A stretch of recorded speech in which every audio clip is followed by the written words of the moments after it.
The woods were breathing again, those long, slow breaths that drifted between the trees whenever the night grew cold enough to silence even the insects. Most people never came this far, and those who did rarely returned for a second visit. The land didn't welcome curiosity, it swallowed it. Yet on one rain-soaked evening, as the last traces of daylight sank beneath the horizon, a thin beam of lantern light flickered from a hidden cabin deep within the brush. Inside, a girl barely tall enough to reach the window's edge rocked an infant with trembling arms, her face pale, her eyes hollow, as though she had lived far more years than her small body suggested. Outside, adults moved in stiff, wordless patterns, their boots sinking into the mud without so much as a whisper. No one spoke about the child's swollen belly months earlier. No one asked how a 10-year-old could vanish for weeks, only to return with a newborn pressed against her chest. Life in the settlement went on as if nothing had changed, as if silence were the price of survival. The air around them felt thick with something old, something unsaid, an inheritance of fear passed down like a family heirloom. Far down the hillside, where the river churned from the storm's assault, a traveler struggled along the flooded trail, searching for shelter. He paused when he heard a faint sound, half sob, half lullaby, floating between the pines. It was such an impossible sound, so misplaced in the desolate darkness, that he followed it without thinking. And just before the trees swallowed him whole, he caught sight of her, a child clutching an infant, her bare feet sinking in the mud, her eyes wide with a terror that seemed older than she was. She opened her mouth as if to speak, but no words came, only a look that begged for help. The silent birth at age 10 becomes the event that anchors the entire mystery of the settlement, not just because of its impossibility but because of how quietly it was handled by the people who should have been the first to ask questions. In most places, such a moment would cause an uproar of concern, investigators at the door, medical teams rushing in, and neighbors whispering in shock. But in this remote pocket of the Carolina woods, the arrival of the infant unfolded like a choreographed ritual, rehearsed through generations. The girl's labor began before dawn, when the forest was still wrapped in fog thick enough to hide the cabin from anyone passing by. An older woman, perhaps her grandmother or something far more complicated, ushered her inside while another shut the windows and hung heavy quilts to prevent any sound from escaping. The atmosphere inside felt heavy, not with urgency, but with practiced routine, as though every adult present had already accepted what was happening long before the first contraction. No doctor was called because none were trusted. The community had long abandoned any reliance on the outside world, preferring to treat ailments, injuries, and births with the same homemade methods they had used for decades. The girl was placed on a straw mattress covered with worn sheets, her small hands gripping the fabric until her knuckles turned white. She did not cry out, not even once, as if she had been taught that pain must never be heard beyond the walls of the family's home. The adults around her moved calmly, efficiently, offering no comfort but giving constant orders in low, firm voices. They were not surprised by her condition, if anything, they seemed prepared for it. Their faces held neither fear nor outrage, only a grim acceptance. When the infant finally arrived, its first cry was muffled quickly, wrapped in layers of cloth and carried to a corner where the light barely reached. The girl, exhausted and trembling, watched without expression as the older woman whispered something into the newborn's ear. That whisper felt ceremonial, almost rehearsed, as though the words held meaning known only to those born and raised within the settlement. Outside, the morning sun struggled to break through the trees, but no one stepped out to announce the birth. No neighbors visited. No questions were asked. Life in the settlement continued unchanged, as though nothing unusual had occurred at all. Within hours, the girl was forced back on her feet, the infant placed in her arms before she had even regained her strength. She was warned with a cold, unwavering tone to keep quiet about what had happened and to stay out of sight until the swelling in her face faded. And just like that, a 10-year-old became a mother in a place where silence was the strongest law they knew. The community's decision to pretend they saw nothing was not born from ignorance but from a deep, inherited instinct that had been carved into their minds long before the girl was born. In this secluded settlement, denial was not weakness, it was tradition. The people who lived there had long learned that asking questions invited consequences from both the land and the family at its center, consequences no one wished to face again. So when the girl's belly began to swell at an age when she should have been climbing trees or learning her letters, the neighbors averted their eyes. They tightened their lips and shifted their conversations to weather, crops, and chores, anything that kept them from acknowledging the truth staring back at them. Every trail and yard in that settlement held some piece of the family's influence, and no one could escape it.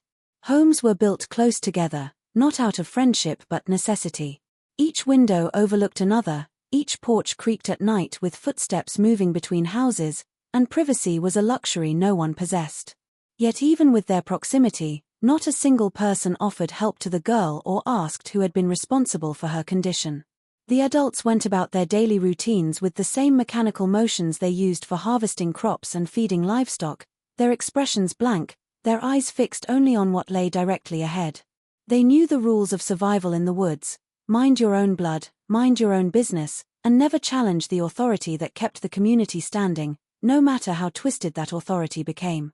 On the rare days when the girl stepped outside with her swollen belly hidden under an oversized dress, people glanced at her only through slivers in their curtains or from behind half-closed doors. Children her age were pulled away from her path and told to stay silent. Even the older boys, who usually roamed the settlement freely, avoided her with a strange mix of fear and guilt, as though merely being near her could draw unwanted attention. The entire community moved like players in a script written long ago, following cues they no longer questioned. Rumors fluttered in hushed tones only after nightfall, spoken around dying fires or behind locked doors, but the whispers never became action. Every rumor ended with the same warning, passed down through generations: let the family handle their own. When the baby finally arrived, the community reacted as though nothing had happened at all.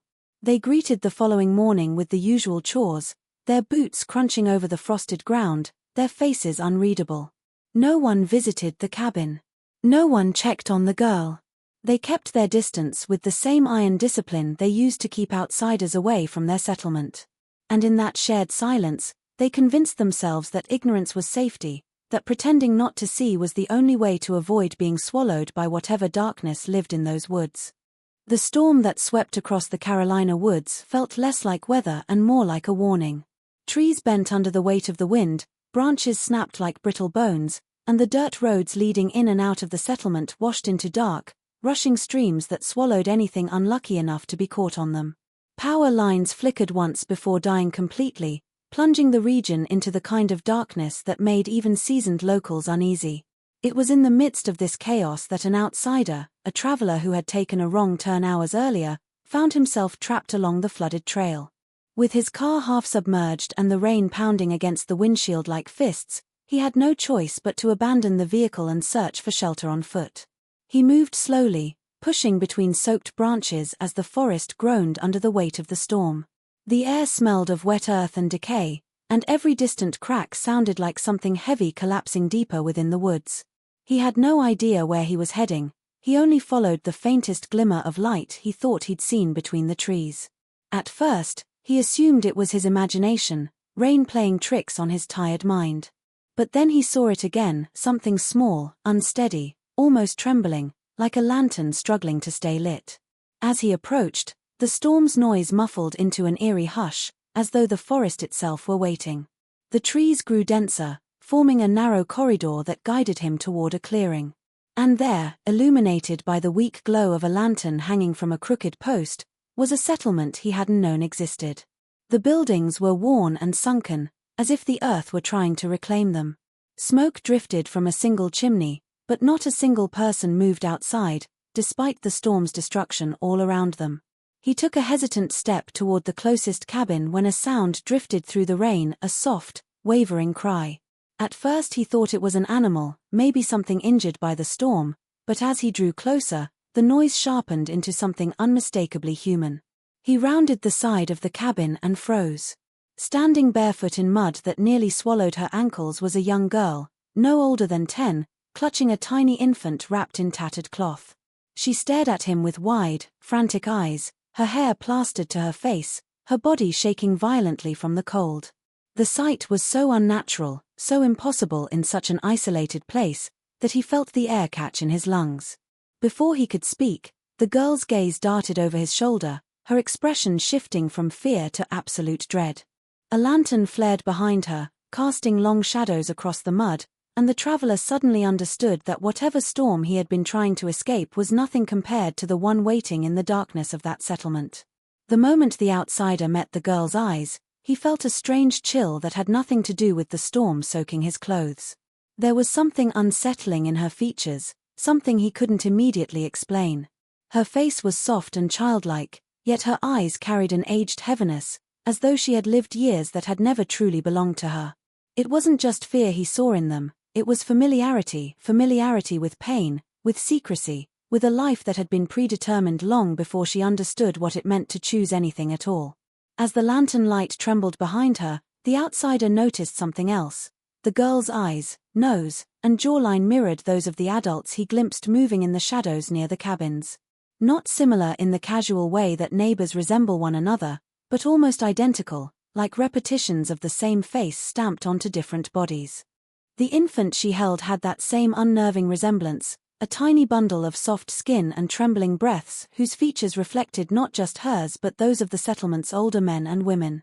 It was as though the community were built of copies, generation after generation drawing from the same small pool of traits until the differences had nearly vanished. The outsider didn't understand it at first. His mind tried to blame coincidence, poor nutrition, or the shadows distorting what he saw, but the more he looked, the more he sensed a pattern too deliberate to ignore. The girl's cheekbones matched those of the older woman standing in the doorway. Her wide, round eyes echoed the sheriff-looking man who lingered near the path.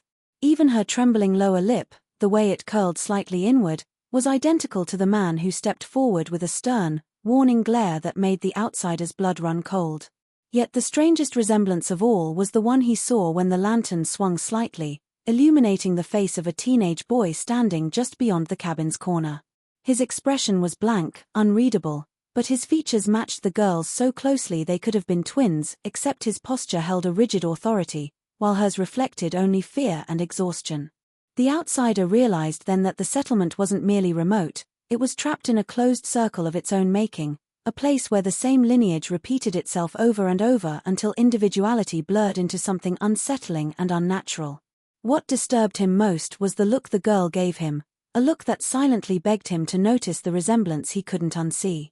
She seemed to know that her face was not just hers, that her features belonged to a history she had never chosen, a history written into her with ink she could never wash away. In that look, he sensed not only desperation but a quiet plea: see what they refuse to see, even if no one else ever will. When the outsider finally reached the main road the next afternoon, soaked, shaken, and certain he had witnessed something profoundly wrong, he went straight to the nearest sheriff's office. The building was old, its wooden sign faded by years of storms and neglect, but he didn't care about the appearance.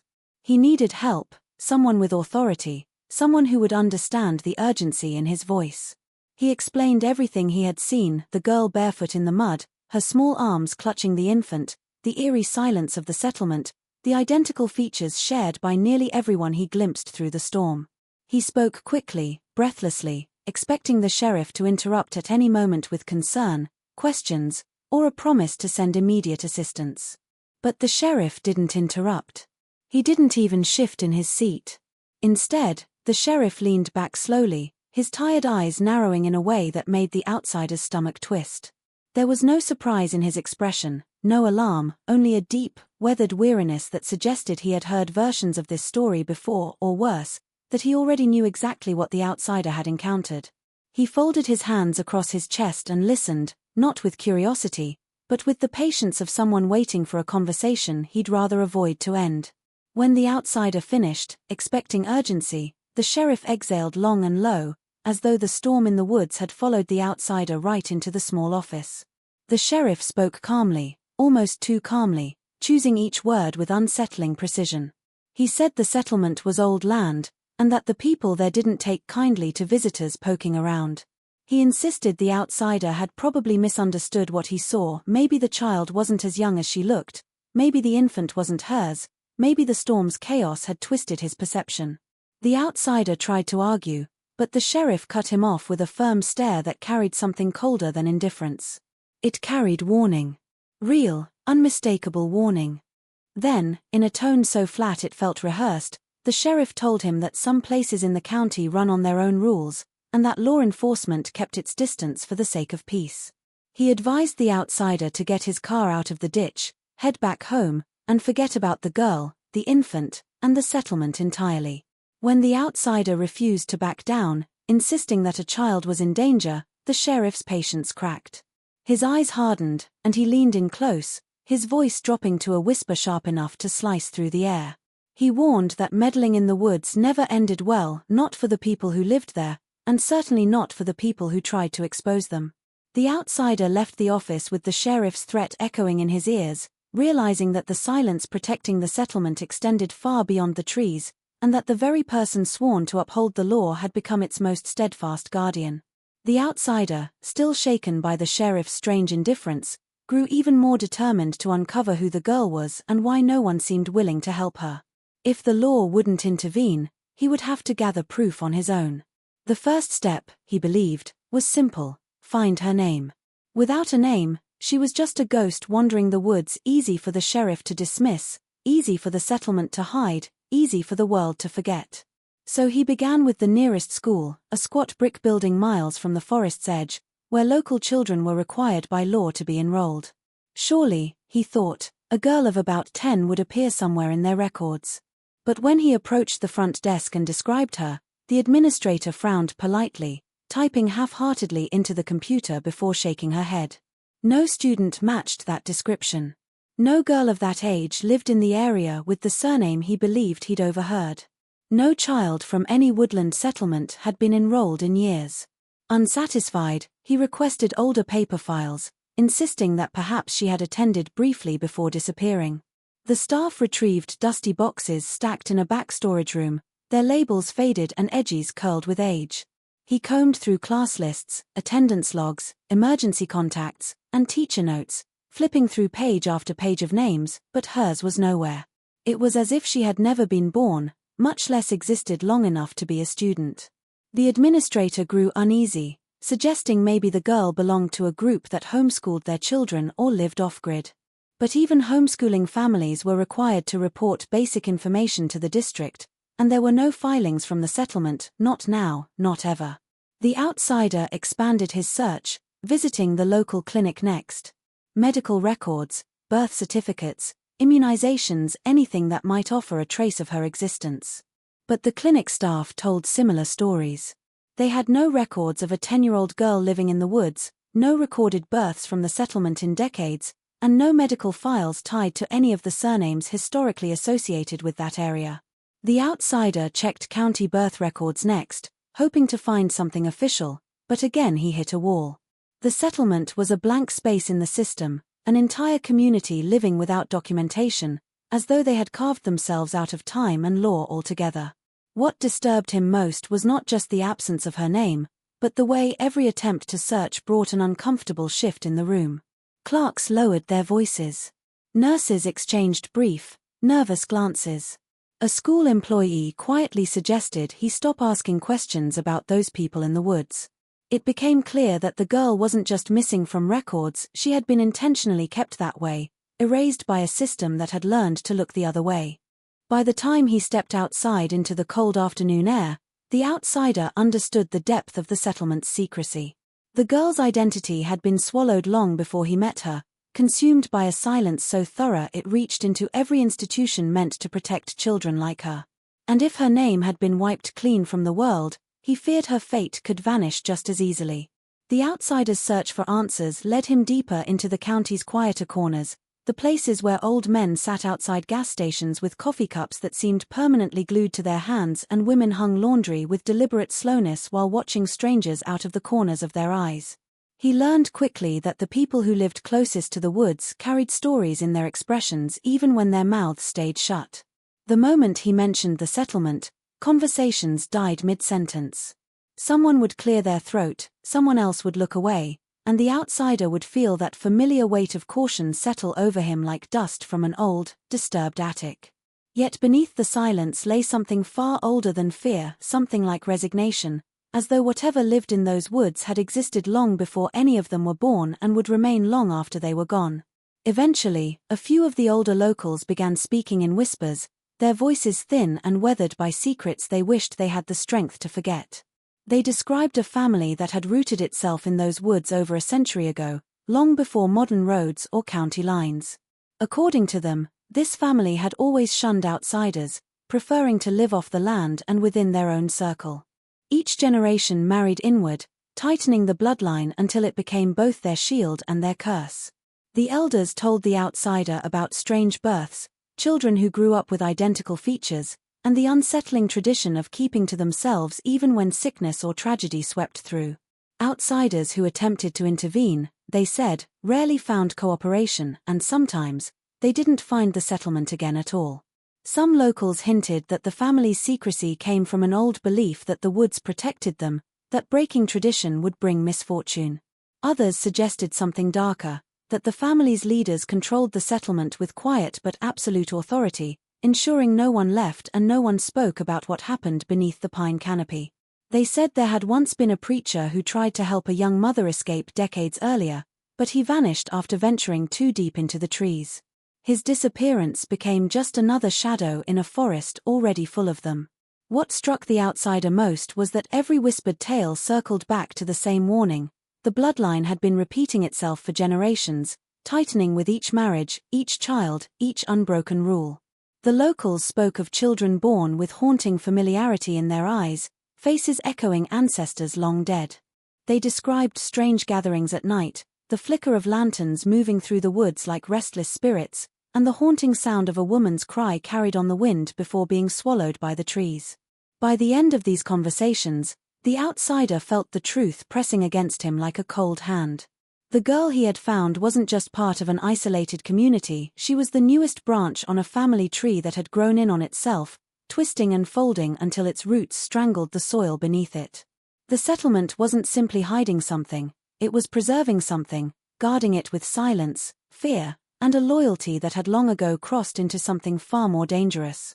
The outsider didn't intend to discover anything that belonged to the girl. He had only returned to the outskirts of the woods to study the trail where he'd first seen her, hoping for some clue about where she might have gone. Fallen branches from the storm littered the ground, and the mud held deep footprints that were already filling with rainwater, erasing any chance of tracking her path. He almost turned back, defeated, when something caught his eye near a tree stump, something small and pale against the dark earth. He crouched and brushed away a damp layer of leaves, revealing a crumpled piece of paper that had been flattened by the rain. As he carefully unfolded it, he realized it was a drawing, sketched with a child's unsteady hand. At first glance, it looked simple, a cabin surrounded by trees. But the more he studied it, the more unsettling the details became. The cabin had no windows, only a door, and above the door was a cluster of tall, dark shapes that resembled adults, 6 or 7 of them, towering over a tiny child drawn with shaky lines. The figures had identical faces, each sketched with the same round eyes and expressionless mouths. The child, smaller than the figures by nearly half, stood at the center, isolated, with her arms hanging stiffly at her sides as if she didn't know what else to do with them. The infant she had been holding in real life appeared as nothing more than a bundle scribbled onto the child's chest. In the corner of the drawing, another figure lurked, a tall, shadowy shape that didn't resemble any of the others. It had no face, just a long, distorted silhouette that loomed behind the cabin, its head bent unnaturally toward the roof. It gave the impression of watching, waiting, or perhaps commanding. The outsider felt an involuntary shiver crawl down his spine as he stared at it. The artist had pressed the pencil so hard in that area that the paper had nearly torn, as though the child couldn't capture the fear the figure invoked without grinding the point deep into the page. Around the edges of the drawing were small, repeated shapes, tiny circles that looked like eyes, hundreds of them, staring out from the tree line. At first he thought they were rocks or leaves, but the more he examined them, the more deliberate they appeared. It was as though the child wanted to show that the woods themselves were watching, that nowhere beyond the cabin's walls was truly safe. What disturbed him most was a detail in the bottom corner, a faint set of initials scratched into the paper. They matched the surname whispered by the older locals, the name that had surfaced in every tale of the settlement's past. It meant the drawing wasn't just a frightened child's imagination, it was a map of her world, a confession in pencil, left behind for anyone to find. The outsider realized that she must have dropped it in her escape, hoping it would speak where she could not. And in that moment, he understood the drawing for what it truly was, a cry for help hidden in the only language she had ever been allowed to use. The outsider's curiosity had grown too strong to ignore the settlement entirely, so he returned under the cover of early morning, moving cautiously through the dense underbrush until the cabin came into view. The structure was older than he had first imagined, the wood warped and gray from decades of rain and neglect. He approached carefully, expecting the usual closed doors and silent windows, but something compelled him to try the main entrance. The door was unlocked, creaking ominously as he pushed it open. Inside, the cabin was dark and oddly cold, the air thick with the scent of damp wood and something else he could not identify. What struck him immediately was the layout. It made no sense. Rooms that should have been separate flowed into each other without logical order. A kitchen led to a tiny hallway that opened into a living room twice the size of the cabin's exterior dimensions, and then, inexplicably, the hallway continued as if the rooms themselves had shifted during construction.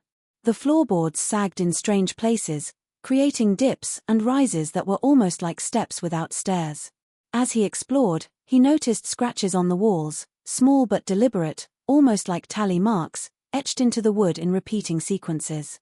The initials were familiar, repeating the same surname he had encountered in every whispered story and every discarded piece of paper he had seen. Some were grouped together, some scattered randomly, and a few had been carved deep enough that he wondered if the marks were meant to endure generations. The patterns suggested something ceremonial or ritualistic, though he could not determine the reason. Hidden passages began to reveal themselves, narrow and low, meant only for someone small enough to crawl through. He could hear the faintest drafts of air escaping from the cracks, a reminder that the cabin was more complex than its outward appearance suggested. Moving deeper into the structure, he discovered a small room that seemed to have no door at all. The entrance had been sealed, but the space inside was visible through a gap in the wall. It contained nothing but a few pieces of straw, a small blanket, and faint signs of frequent use.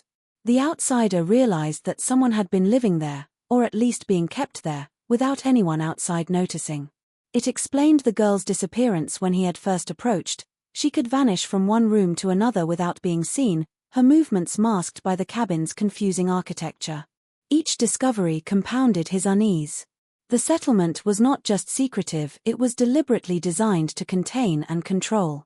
Every hallway, every hidden nook, every carved initial told him that the family had built a world within walls, one where outsiders could never understand, and insiders could never escape. It was a house that seemed to fold in on itself, reflecting generations of rules, fear, and meticulous control.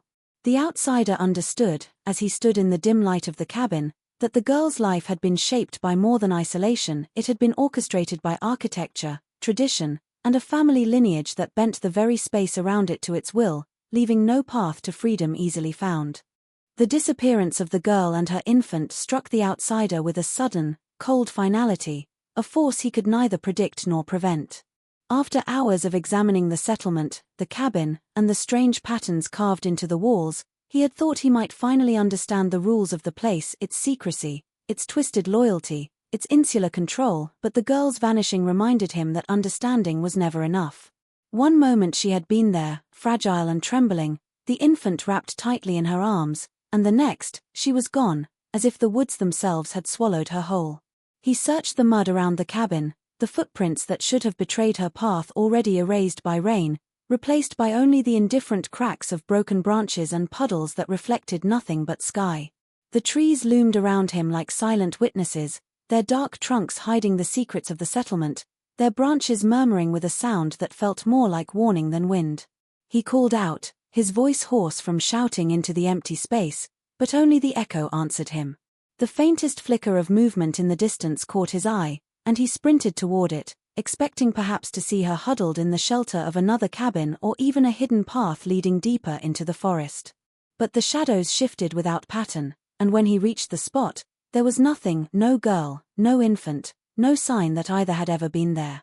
It was as though the forest had reabsorbed them, folding the space behind them so tightly that no trace could remain. The outsider's heart pounded with a mixture of dread and helplessness.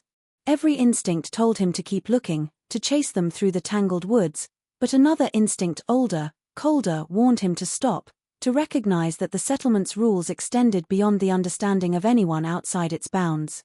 He returned to the cabins, scanning every corner, every shadowed doorway, every hidden nook revealed during his previous explorations, but each space remained empty, undisturbed, as though no one had ever been inside.